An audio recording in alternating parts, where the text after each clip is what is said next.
just get so annoyed with people. We get hurt. We hold grudges. We bear resentment.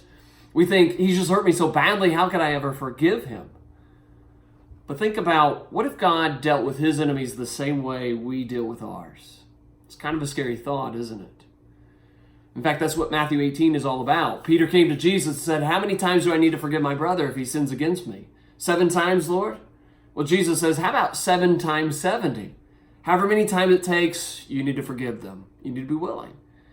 In Luke 17, he says, how about 7 times in a day? Somebody hurting you 7 times and having to forgive them in one day? In Matthew chapter 5, he says, if you've sinned against somebody, leave your gift at the altar before you give it, and go and seek reconciliation, seek to be forgiven. Matthew 18, if somebody sinned against you, go to them, seek to forgive them, seek reconciliation. Jesus is painting the picture of us cultivating an environment that welcomes forgiveness and forgiving.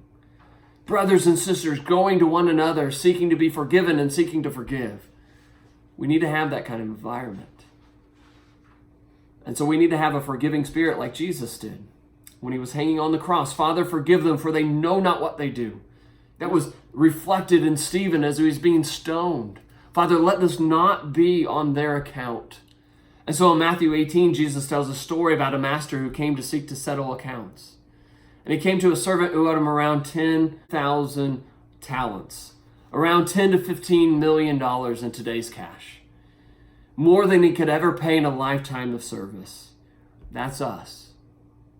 And so the servant did the only thing he could do, beg for mercy. That's us too.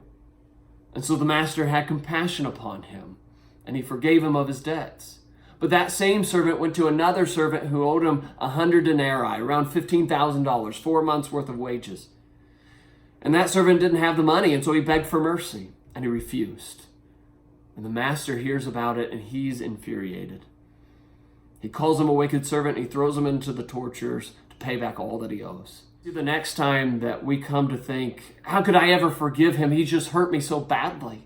We need to remember what this parable is telling us. That the magnitude of our sins against God is so much greater than what we have or what we could ever suffer at the hands of anyone else. In other words, what they've done against us and the pain that we have felt cannot even be compared against what we've done against God and the pain that we have caused him. And so the thought of being forgiven so much, yet being unforgiving, is unconscionable.